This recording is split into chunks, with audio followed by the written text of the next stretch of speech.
Y este jueves se aprobó el presupuesto 2014 luego de una larga jornada de votación en la Cámara del Senado. Ejes centrales como salud y educación fueron los más discutidos durante la sesión. Para conversar al respecto tomamos contacto con el senador de la UDI, Hernán Larraín. Senador, muy buenas tardes. Buenas tardes, Matilde. ¿Cómo está usted? Muy bien, senador. ¿Con qué gusto se queda en la boca después de esta discusión en que finalmente se aprueba el presupuesto y se aprueba con un día de anticipación al plazo final? Siempre habíamos estado acostumbrados a estas sesiones dramáticas de última hora. Finalmente, ahora se aprueba con un día de anticipación, pero no se aprueba todo. Bueno, en general, efectivamente, fue un proceso distinto este año, porque como tuvimos elecciones presidenciales, el proceso de discusión del presupuesto en el Parlamento se interrumpió. Las 2 primeras semanas de octubre tuvimos un trabajo muy intenso de comisiones y las 2 últimas semanas de noviembre lo tuvimos en la comisión mixta y en la sala de ambas cámaras. Y afortunadamente resultó bastante bien. En lo fundamental es un proyecto de presupuesto que presentó el gobierno bastante sólido, moderado en su expansión del gasto, pero muy bien fundamentado. Tanto es que al final, a pesar de muchas críticas que siempre se hacen, fue aprobado en lo sustantivo, en el grueso de sus partidas. Sin embargo, efectivamente, nos quedamos con un sabor amargo respecto de 2 temas que fueron rechazados. Uno, el adelantamiento de la subvención preferencial para los alumnos de tercero y cuarto medio, que beneficiaba a 172.000 jóvenes vulnerables de todo el territorio nacional. Y, por el otro lado, la inclusión de la subvención para la clase media, una iniciativa que está en pleno trámite legislativo y que pretende también darle un beneficio a un cierto sector de la población que nunca tiene acceso a ningún beneficio. Senador, pero desde la oposición se planteó que esto, sí, desde la oposición el argumento, el rechazo, era que estos eran proyectos que estaban en carpeta, que no eran, digamos, un tema real, sino que eran solamente propuestas, que no había nada concreto. A ver, hay que diferenciar. El tema de la subvención preferencial para los terceros y cuartos medios está aprobado, incluso fue una iniciativa que se aprobó en el gobierno de la Concertación, pero que se extendió durante este gobierno a la enseñanza media, a terceros y cuartos medios en una gradualidad. Esta empezaba a funcionar el año 2015 y lo que el actual gobierno dijo, ¿por qué no lo adelantamos? Tenemos los recursos y además, si queremos educación de calidad para los alumnos más vulnerables, este es un camino que le ayuda a mejorar esa calidad de educación. Por eso que propuso destinar $100 millones para lograr ese objetivo. Sin embargo, inexplicablemente, la nueva mayoría, mostrando realmente dónde tiene sus énfasis, lo rechazó. La explicación que daban ahora era que ellos querían tener más recursos de libre disponibilidad para los proyectos más bien de carácter político que impulsaría el gobierno de Michelle Bachelet de resultar elegida. Bueno, porque le han criticado también que para mi gusto es muy lamentable, pero el otro proyecto, ese sí corresponde a un proyecto de ley que está en trámite legislativo. Y la objeción a esta subvención de clase media es que no estaba todavía aprobada.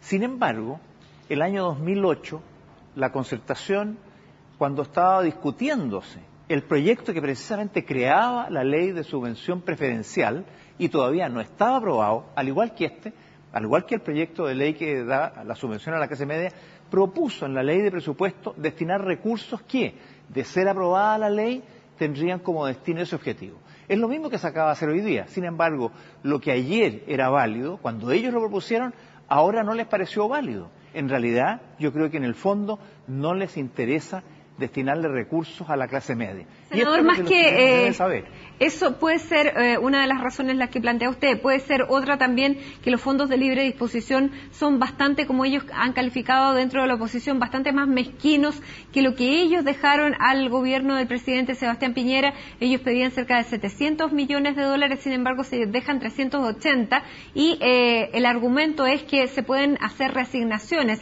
y no aprobando, digamos, estas partidas se queda con la libertad para poder reasignar estos fondos. A ver, Matilde, yo creo que hay que ser bien preciso. El actual gobierno recibió del gobierno de Michelle Bachelet $450 millones, de los cuales 300, es decir, 2/3 eran de libre disponibilidad y 1/3, 150, eran de reasignaciones de fondos. El gobierno propuso dejar 600 millones en una proporción bastante similar, 380 de libre disponibilidad y 220 de reasignación. Pero en la discusión, distinto. Es cierto, pero en la discusión, para terminar la explicación, el gobierno estuvo dispuesto a subir a 700, que en términos económicos corresponden exactamente a los 450 millones que dejó el gobierno. Y le propuso, y yo soy testigo de ello porque yo hablé de esto precisamente con Andrés Saldívar, que encabezaba la negociación por la oposición, estábamos de acuerdo en que se le entregaban los 700 millones con la misma distribución de recursos con la que recibió el gobierno de Sebastián Piñera los recursos en su momento. Sin embargo, demostrando que no tenían interés en eso, sino que solamente de levantar un punto político, no lo aceptaron. De manera que ese no era el fondo del problema, yo creo que era más bien tratar de demostrar que este proyecto de presupuesto no era el que ellos esperaban, que necesitan más plata y así van a justificar, si llegan a ganar, una reasignación completa de la ley de presupuesto el próximo año, porque además, como tienen votos en la Cámara y en el Senado para eso, van a hacer y deshacer con la ley de presupuesto. Eso es lo que realmente va a ocurrir y por eso que la aprobación finalmente se hizo sin que ellos insistieran en la discusión sobre este fondo de libre disponibilidad. Anoche estuvimos hasta las 3 de la mañana discutiendo en el Senado sobre este tema y no levantaron el punto, de manera que no era tan prioritario como lo anunciaban por la prensa, porque a la hora de la discusión en la sala no levantaron el tema nunca. Ahora, se ha hablado que este era un presupuesto estrecho, que no daba márgenes, pero también es cierto que ustedes aprobaron este presupuesto sin agregarle ni un centavo más. ¿Fue un triunfo para ustedes en ese sentido? No, yo creo que lo que se ha hecho es buscar un equilibrio fiscal como lo ha tenido Chile siempre. En los últimos 20, 30 años, Chile se ha caracterizado por una disciplina fiscal. Y en realidad, si uno compara, Matilde, este presupuesto con el de este año, 2013, con el que se acaba de aprobar, el 2014, el crecimiento real es del 2,1%, ley contra ley, ¿no? Porque a veces se habla que el presupuesto del 2014 crece en un 3,9, pero crece un 3,9 respecto de la ejecución real, del gasto real, porque nunca se gasta el 100%. Entonces, el crecimiento del presupuesto para el próximo año es bastante moderado, de un 2,1%. Nadie puede decir que esto es un crecimiento excesivo, precisamente porque los recursos del país para el próximo año no van a ser tan generosos como han sido en los años pasados. No vamos a tener ni un 6 ni un 7% de crecimiento, sino que probablemente un 4,5%, un poco más, un poco menos, según cómo se den los pronósticos. Entonces, me parece que se ha hecho un presupuesto razonable, austero, conservador, como corresponde a un país que no va a tener un crecimiento exagerado. Se habla incluso de menos de esa cifra, senador. Bueno, los organismos internacionales y el Banco Central tienen el crecimiento en una cifra del orden del 4,5%. Eso es lo que tenemos como dato piso. Pero estas cosas cambian, a veces cambian a la baja o cambian al alza. El gobierno lo proyectó con un 4,9%, que dentro de todo está entre los márgenes razonables en las estimaciones que se hacen. Ahora, ¿ustedes cómo van a resolver este tema? El ministro estaba plantear el veto presidencial para sacar adelante esta partida o mandar una ley de discusión inmediata. ¿Qué le parece mejor salida a usted? A mí me parece mejor, y así se lo manifesté al ministro Felipe Larraín, que se envíe un proyecto separado, porque el adelantamiento de la subvención de educación preferencial puede requerir algunos otros ajustes en su especificación y por lo tanto a través de un proyecto de ley breve, con trámite de discusión inmediata, nosotros podríamos, ya que los recursos igual quedaron aprobados dentro del Ministerio de Educación, tener un proyecto de ley que estableciera el adelantamiento de esto y la destinación de estos recursos. A ver si insisten en rechazar recursos que son claves para los alumnos vulnerables. Si parte de lo que ha hecho el movimiento estudiantil es hacer presente la necesidad de mejorar la calidad de la educación para los que más la necesitan. Y la subvención preferencial se ha demostrado por estudios de distinta naturaleza que realmente ayuda a esos alumnos y a ese objetivo de tener una mejor educación. Claro, por lo tanto, es distinto. le hemos planteado que sea un proyecto de ley en contra de la subvención.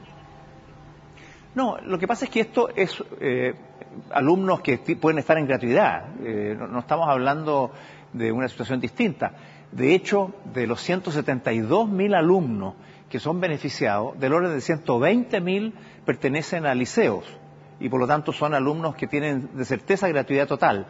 Y los otros 50.000 el grueso pertenece a particulares subvencionados sin fines de lucro. Entonces, le estamos quitando un apoyo a alumnos que están en establecimientos que en un 90, un 85% no persiguen fines de lucro. Entonces, no se trata de apoyar a alguien que está lucrando con esta plata, no es así. Además, se requiere que sean alumnos vulnerables. Y si son alumnos vulnerables, probablemente no van a ir a los colegios particulares más caros. Por lo tanto, esto ayuda realmente a los alumnos que están ya en situación de gratuidad, pero que para mejorarles la educación, la subvención normal no es suficiente. Esta es un complemento para los alumnos más pobres que le permite a los liceos mejorar la calidad de la educación. Por eso es que es insólito que la nueva mayoría lo haya rechazado. Y el pretexto, al final, era para poder tener más recursos de libre disponibilidad para los proyectos políticos que quieren desarrollar si son gobierno. Senador, tenemos que ir cerrando la entrevista, pero para terminar, hubo voces hoy día durante esta jornada desde su sector que plantearon que la discusión se haya dado así, que se haya rechazado esto, era por una instrucción del comando de Michelle Bachelet. ¿Usted comparte ese juicio? Bueno, yo no tengo antecedentes. He oído que efectivamente había rumores, había incluso versiones en la prensa que señalaban que el cambio de actitud que hubo de las discusiones que se tuvieron la semana pasada con el gobierno, a la que finalmente tuvieron hoy día, se debería a instrucciones del comando precisamente para buscar, al rechazar partidas, dejar en el presupuesto fondos de libre disponibilidad que pudieran ser reasignados para los objetivos que tendría el gobierno de Michelle Bachelet de asumir en marzo próximo. Okay, pero no le consta. Yo no me puedo hacer cargo de que sea verdad o no esa información. Repito lo que he oído, pero independientemente que sea eso así o no, hoy día incluso Andrés Saldívar daba una explicación en ese sentido. A mí me parece que es muy lamentable, cualquiera que sea la razón, que se le nieguen recursos a los alumnos vulnerables. Y eso creo yo que es una perlita de la nueva mayoría. Senador Hernán Larraín, muchísimas gracias por haber conversado a esta hora con nosotros después de que se ha aprobado entonces la Ley de Presupuesto 2014. Muchísimas gracias, muy buenas tardes. Buenas tardes, Matilde. Hacemos una pausa aquí en Primera Edición, pero ya regresamos, hay más noticias, no se vayan.